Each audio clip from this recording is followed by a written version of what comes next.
That man will not purchase you 50 panties if your life depended on it with his credit card. And you're bringing his name and his face to your platform that you worked your ass off for as an openly gay black punk? Come on now. That don't even sound right. That don't even sound right. At least the security can get you in with a backup dancer, bitch.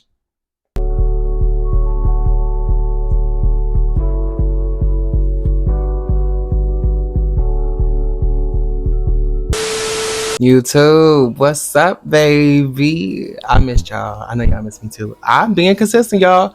I posted a video last week. I'm giving one y'all this week. During the time of this recording, it is Halloween Eve, bitch. So make sure you got your costume ordered. Make sure you got your group chat organized. Make sure y'all got the function, the moves. Make sure y'all being safe. Get your Pure for Men on, babies. Y'all gonna be looking good in them costumes. Make sure your Bucci cat good too, okay? Bottoms make some noise in this bitch, all right? But speaking of bottoms, this video was dedicated to my gays. You know, I wanted to start off this video really speaking on the whole Tyler the Creator situation because there has been a constant pattern of some of my favorite artists, black artists, male black artists in music doing some crazy shit, but also degrading the same men that they are. But then it got into the DL thing, and the Expose My DL trend has been taking space like a motherfucker this week. This whole week has been nothing but DLs exposed. Some of last week too. And then we get into Texas hearing Supreme Court hearings to basically overturn gay marriage. Like, judges can now block gay marriage. So I'm just like, what is going on with my gays? What is going on with my girls? What the fuck is the problem? So as of today, October 30th, 2025, Texas Supreme Court rules judges can refuse same-sex marriages. Now, why they do this shit when all the punks want to make their life in Houston? I feel like this was a scheme that Ty set up to come with y'all with the bullshit. Everything is a scheme. Like, as I tell people and as I've been told before, moving to the South, specifically Atlanta and Houston, that's cute, that's dandy, until you realize, oh, bitch, you're still in the South. Your city may be progressive, but bitch, your state, not. And I can say the same about Illinois, because honestly, the only reason Illinois is a blue state is because Chicago. And I'm blessed to live in Cook County. I would not live in any other county outside of Cook in Illinois. I just went, like, we still got sundown towns. Look up Anna, Illinois, okay? Get into it. So honestly, who's surprised? Not me. Clap if you're surprised. Exactly. No claps. Once I saw them girls overturn Roe v. Wade a couple years ago, I knew we were on the chopping block. And if you interracial bitches think you're safe, oh baby, oh baby, oh baby. Gays, get married now. Get married. Get your fiber now, because it ain't looking too hot for us, okay? And I knew it. I knew the minute they locked up the poom-pooms, it goes, women, they getting them out the way first. They do. Then they gonna come for the gays. And then they gonna come for the poor white straight men. So there's nothing left in power but rich white straight men. You know what I'm saying? Do you know what I'm saying? Yeah, exactly. The girls who get it, get it. It's fucked up. It's unfortunate. I'm quite scared for my rights. This is really ensuring me to stand strong on my decision to not have kids, because I'm living in a world where it looks like my kids are gonna have less rights than I did when I was their age. It's this shit is crazy. This shit is crazy. But Texas of all places. I would have assumed Florida first, no shade, but of course it's Texas. Of course. But you know what? Devil's advocate, we warned y'all. We warned y'all to vote for that lady with the weird laugh. If we had just voted for Miss Harris, we wouldn't have any of this bullshit. Life was already hard enough, y'all. This man promised y'all a check and cheaper groceries, and now we ain't got no food stamps and we ain't got no jobs. That's the gag. That's why these girls, these young punks out here, rabid dogs exposing their DL. So let's get into that. We are truly living in our last days, because I would have never thought I would see the day where DL's getting exposed left and right every single motherfucking day. That's some Facebook activity. That's some shit we only see on Facebook. TikTok has had the DL takeover, and I'm not here for it for an abundance of reasons. I feel like this is an old, tired game, to be honest. Being DL is old and tired unless you living with somebody who is extremely homophobic and they are providing the basic essential needs. You ain't got no reason to be DL, okay? On one hand, I'm glad we're in the era of decentral from the dick era, decentral from the DL culture. Kinda, you know, every gay boy, no matter how old or young, we understand that posting a masculine man for the world to see forever cuts you off to a lot of other masked men, because a lot of these niggas will forever be discreet, forever be DL. So when you're doing that, you kind of are decentering yourself from the validation of men, you know what I'm saying? But they like to cover that with saying, oh, we keeping women safer. babies, girls, and I'm talking to my girls with an eye. I'm gonna hold your hand when I say this. This isn't about keeping y'all safe. I'm all for protecting black women always, but this whole posting my DL, it's to boost niggas' ego. It's to boost niggas' self-esteem. And when I say niggas, I mean the femme girls, the punks, the young punks, the punks who don't know no better, the punks who need a boost of serotonin. They not caring about y'all. They don't care about y'all for real, okay? Because if they did, they would be messing with the DL man with a wife and kids to begin with. Just being honest with you, I'm just keeping it real. A lot of gays do this to show the world that even though they black, even though they femme, even though they not skinny, even though they're not a gym by, you know, even though their voice is clocky, they can still pull the general public's definition of fine shit. They can pull a wine in with a full beat, a hole in a pole, and a sheen shit can go quickly, just as easy as you can, sister. That's all they trying to do. They just trying to show y'all like, oh, niggas will fuck me.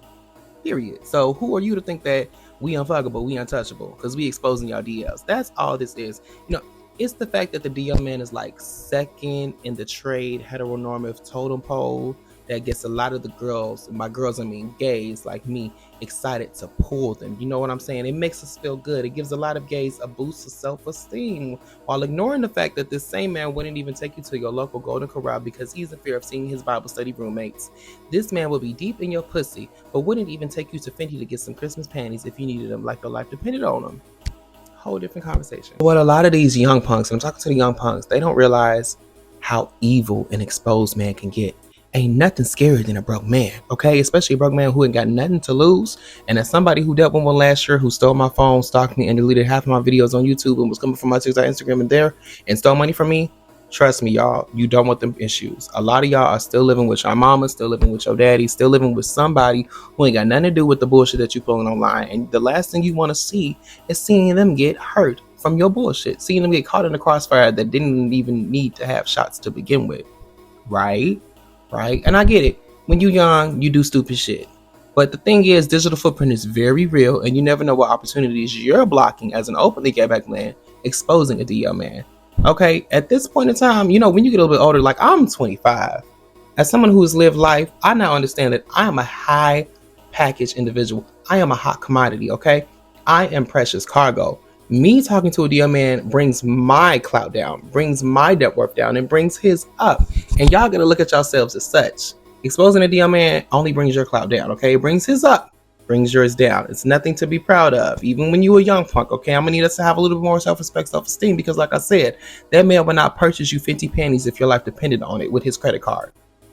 And you're bringing his name and his face to your platform that you worked your ass off for as an openly gay black punk? Come on now. That don't even sound right. That don't even sound right. At least the security can get you in with a backup dancer, bitch. Be so fucking for real. Like, I don't understand. Don't bring unnecessary heat to your doorstep.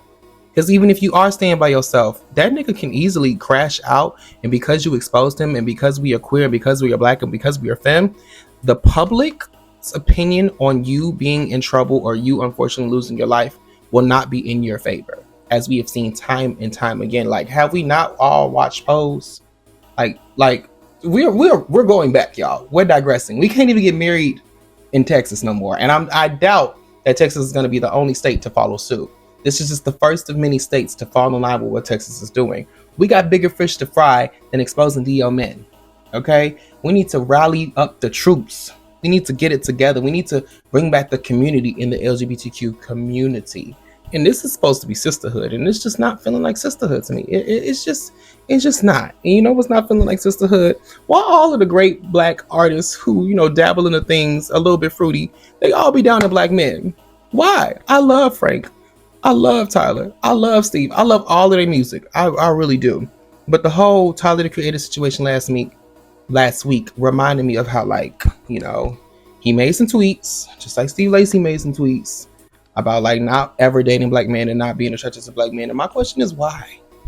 Like, I understand having a preference. Like, I don't judge people for preference, but you don't have to shit on where you come from to enjoy your life. You know what I'm saying? I'm not gonna be like, oh no, I don't believe in the cross fusion. I don't believe in biracial couples. No, interracial couples, I should say. Like, I don't care. Fuck who you want to fuck. As long as you're not messing with nobody's kids, dogs, wife or husband, we cool over here.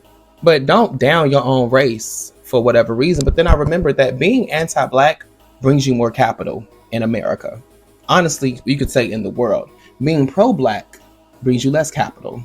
I'll never forget when I was working at Sky Zone in Orland Park. My manager, her name was Jennifer.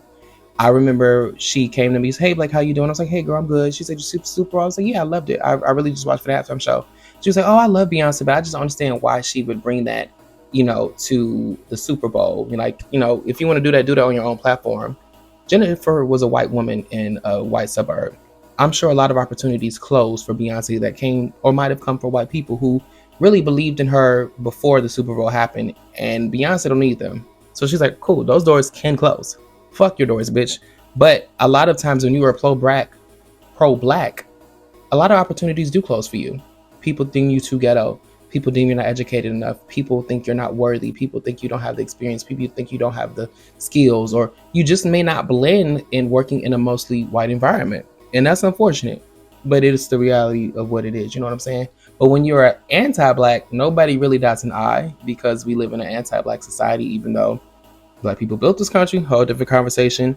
So it really doesn't take away or give. Only time I can see that slightly taking away or giving is with the whole Chrisette Michele inauguration situation. And I just find that crazy because, as we see earlier this year, Snoop did the inauguration, Nelly did the inauguration, and even more opportunities opened up for them on the corporate end. People bitched about it for a couple weeks, but then they forgot about it. And now we see Uncle Snoop in every commercial known to man. Pretty sure he's going to have even bigger opportunities on the way too. Nelly as well. But yeah, I'm just like, what's up with that? Why is that? So many talented black male artists refuse to acknowledge black men as dating partners. And I just hope when God brings me to the point in my career where I have more impact and where my music is definitely making way more impact, my partner's going to be black. I realistically only see myself long term with a black man. When I get married, I see a black man looking back at me. An African American black man, okay? Okay, a fine chocolate brother, man, undercover. You feel me? But that's all I had to say, guys. We got to get this together, because they coming for us like it ain't nobody business. Lock your pussies up, take your fiber, don't leave the group, keep your locations on, have a safe Halloween. Look in the mirror, make sure whatever it is that you want to be, know you already that. If you that toaster, that Honda Civic, them Ray-Bans glasses, that Jeep, that bitch, that nigga, it's already yours, boo. Till next time, babies. Peace and blessings.